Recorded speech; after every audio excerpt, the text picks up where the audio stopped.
একের পর এক প্রকাশ হচ্ছে অন্তর্বর্তীকালীন সরকারের সময়ে দুর্নীতি করার মহা উৎসবের ঘটনা। বাংলাদেশের ইতিহাসে কোনো সরকারের বিরুদ্ধে এত দুর্নীতির অভিযোগ দুদকে জমা পড়েনি। যেই অভিযোগগুলো জমা পড়তেছে এই অন্তর্বর্তীকালীন সরকারের সাথে যারা যুক্ত ছিল, উপদেষ্টা এবং বিভিন্ন পদের ক্ষমতায় আসীন ব্যক্তিরা। শেখ হাসিনা যে পালিয়ে গেছে, প্রায় 17 বছর তিনি ক্ষমতায় ছিলেন একটানা। এই 17 বছরেও এত দুর্নীতির অভিযোগ এই দুদকে জমা পড়েনি যতটা এই 17 মাসে অন্তর্বর্তীকালীন সরকারের উপদেষ্টা এবং উপদেষ্টা পরিষদের সাথে সম্পৃক্ত ব্যক্তিদের বিষয়ে অভিযোগ জমা পড়েছে দুদকে। আসলে 5 আগস্টের পর থেকেই বিশেষ কিছু চিত্র আমাদের সামনে এসেছে। কে কোন দেশের নাগরিক তার কোনো যাচাই বাছাই নেই। আইসা হচ্ছেন উপদেষ্টা, আবার উপদেষ্টার বিশেষ সহকারী, কেউ এসে আবার বিশেষ ক্ষমতার চেয়ারে বসতেছে। কে কোথায় কোন দিক দিয়ে এসে উপদেষ্টা পরিষদে বসছে এটার কোনো ইয়ত্তা নাই। আমরা কখনো যাদের নামও শুনি নাই, যাদেরকে চোখেও দেখি নাই, রাজনৈতিক মাঠে দেখি নাই, কোনো সুশীল সমাজের মধ্যে দেখি নাই, কোনো টক শোতেও দেখি নাই, তারা এসে উপদেষ্টা পরিষদে বসলেন উপদেষ্টা হিসাবে। আবার কেউ এসে বসলেন প্রধান উপদেষ্টার বিশেষ সহকারী হিসাবে। আর এই যে কিছু উপদেষ্টা ছিল তাদের বিরুদ্ধে তো অভিযোগের শেষ নেই, কেউ কেউ আবার পালিয়ে গেছে। এই উপদেষ্টারা যখন ক্ষমতায় বসেছে বা ক্ষমতা গ্রহণ করেছে, তখন একটা দাবি উঠেছিল যে আপনারা আপনাদের সম্পদের হিসাব দেন। 17 মাস পার হয়ে গেছে, তখন তারা সম্পদের হিসাব দেয় নাই। যাওয়ার সময় গোজামিল দিয়ে একটা হিসাব দেখাই দিছে যে আমার আগে এত ছিল, এখন এত হয়েছে। এই ক্ষমতায় যখন তারা ছিল তখনও কিন্তু আমরা এই বিষয় নিয়ে ভিডিও করেছি যে এরা ক্ষমতা থেকে যাওয়ার সাথে সাথে এদের বিরুদ্ধে হাজার হাজার অভিযোগ জমা পড়বে দুদকে, এদের বিরুদ্ধে ব্যবস্থা নেওয়া হবে। ঠিক সেটাই শুরু হয়েছে। এমনকি প্রধান উপদেষ্টার বিরুদ্ধেও অভিযোগ জমা পড়েছে দুদকে। দুদক অবশ্যই এই বিষয়ে চমৎকার একটা কথা বলছে, সেটাও আপনাদেরকে বলবো। এদের মধ্যে প্রথমে উপদেষ্টাদের কথা বলি, তারপরে কে পালিয়ে গেছে সেটা বলবো। এই উপদেষ্টাদের মধ্যে দুর্নীতির অভিযোগে প্রথমে স্থান দখল করেছে ছাত্র উপদেষ্টা আসিফ মাহমুদ সজীব ভুইয়া, স্থানীয় সরকার মন্ত্রণালয়ের দায়িত্বে যিনি ছিলেন। তার বিরুদ্ধে তো তখন থেকে অভিযোগের শেষ নেই। কখনো তার বাবা ঠিকাদারি লাইসেন্স পায়, কখনো আবার সে প্রশাসক নিয়োগ দেয়। স্থানীয় সরকারের অধীনে যতগুলো সেক্টর ছিল সব জায়গায় তার একক আধিপত্য ছিল, আমরা দেখেছি। সে যা বলেছে তাই। সে বলেছে যে এই প্রশাসক অমুক হবে, অমুকই হয়েছে, চিঠিও দিয়েছে। তার এপিএস শত শত কোটি টাকার মালিক হয়েছে। তার অবশ্য বিদেশে যাওয়ার নিষেধাজ্ঞা দেওয়া হয়েছে। আবার গোপনে পালায়া পুলাইয়া গেল নাকি সেটা এখন পর্যন্ত খবর পাওয়া যাচ্ছে না, কোথায় আছে সে খবরও পাওয়া যাচ্ছে না। আবার কোনো দরবেশ বাবা এই সচিবালয় যে সুপারিশের জন্য বরখাস্ত হয়েছে। এগুলো অনেক ঘটনা কিন্তু সে সময় ঘটেছে।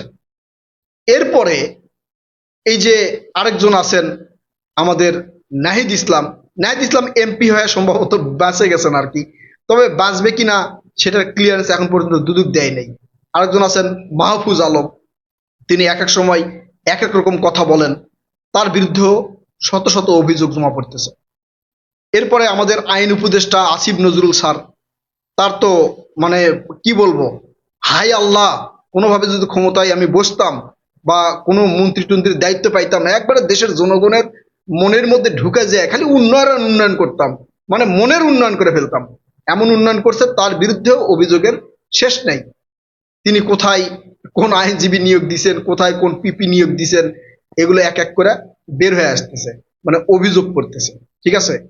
আবার আমাদের প্রধান উপদেষ্টা doctor Mohammad Yunus sir, Nobel বিজয়ী সম্মানিত ব্যক্তি, সেই স্যার আবার এই যে গ্রামীণ ব্যাংকের অধীনে কি যেন একটা ট্রাস্ট খুলছে। সেই ট্রাস্ট খোলার পরে ওই গ্রামীণ ব্যাংকেরই কর্মচারী কর্মকর্তারা এসে অভিযোগ করছে যে লুটপাট করার জন্য এই ট্রাস্ট খুলছে। বুঝতে পারছেন? সরিষার ভিতরই ভূত। আরো কিছু বলতেছি। তারপরে গ্রামীণ ব্যাংকের যে এই যে কর মওকুফ করে নেওয়া হলো, কিভাবে কর মাপ পাইলো গ্রামীণ ব্যাংক, এগুলো নিয়ে অভিযোগ করছে। এরা ক্ষমতায় বসার পরে কাউকে তোয়াক্কা করে, এরা যেখানে চাইছে মব সৃষ্টি করাইছে, মানে ওদের দুর্নীতিকে ঢাকা রাখতে মব সৃষ্টি করাইছে। মব সৃষ্টি করে ওরা ঠিকই লুটপাট করে গেছে, মানে অভিযোগ আর কি। এখন পর্যন্ত আমি লুটপাট করে গেছে বলতেছি, এটা এখন পর্যন্ত অভিযোগ আছে, ইনশাল্লাহ প্রমাণ হবে। আরেকজন আছেন আমাদের পলিথিন বিশেষজ্ঞ রেদওয়ানা হাসান, তিনি আসেই পলিথিন কোম্পানিকে নিষেধ করে দিচ্ছেন যে পলিথিন কোম্পানি চলবে না, মানে এটা ওনার কাজ, এই জন্য ওনাকে নিয়ে আসা হয়েছিল। তার পরবর্তীতে তো ঠিকই চলছে, এখন কোন দিক দিয়ে কি চলছে সেটা তো বুঝতেই পারতেছেন। এগুলো অভিযোগও জমা হয়েছে। এরা সংস্কার সংস্কার সংস্কার করতে করতে মুখ দিয়ে ফেনা তুলে ফেলেছে। কোন দিকে সংস্কার করছে? সংস্কার করছে নিজের পকেটের, সংস্কার করছে নিজের ব্যাংক অ্যাকাউন্টের, সংস্কার করছে নিজের এনজিওর। সেগুলো এক এক করে ফাঁস হওয়া শুরু হয়েছে। এখন এই অন্তর্বর্তীকালীন সরকারের সময় যারা বিভিন্ন পদে ছিল তার মধ্যে কিন্তু অনেকেই পালায়ে গেছে। আপনারা ইতিমধ্যে ফয়েজ আহমেদ তোয়েবের নাম শুনছেন, তিনি পালায়ে গেছেন। আবার সেখানে যা হুমকি দিছে যে আমার সাথে পাঙ্গা নিতে আসলে এমন তথ্য প্রকাশ করে দিব যে অনেকেরই প্যান্ট খুলে দেবে। তার মানে ওর সাথে আরো যুক্ত আছে, অনেকেই যুক্ত আছিল, বুঝেন নাই? তাছাড়া তো এই হুমকি সে দিতে পারতো না। তারপরে আরেকজন প্রধান উপদেষ্টার বিশেষ সহকারী পালায়ে গেছেন, কি যেন লুৎফে সিদ্দিকী নাম। এরপরে আরেকজন গেছে প্রধান উপদেষ্টার, ওই যে কি যেন ডাকু টেলিযোগাযোগের আন্তর্জাতিক বিষয়ক উপদেষ্টা ছিলেন, সেও পালায়ে গেছে। এখন আরো কতজন পালায়ে গেছে সেগুলো তথ্য তো সামনে আসতেছে না। এখন ওই উপদেষ্টাটা কি পালায়ে যাবে? আমার মনে হয় না পালায়ে যেতে পারবে, পালায়ে যেতে পারবে না। দুদকের পক্ষ থেকে বলা হয়েছে অন্যান্যদের বিষয়ে যেভাবে তদন্ত করা হয় ঠিক এদের বিষয়ে একইভাবে তদন্ত করা হবে। আর এই তদন্ত করলেই বের হয়ে আসবে থলের বিড়াল, কে কোথায় কিভাবে ঢুকছে।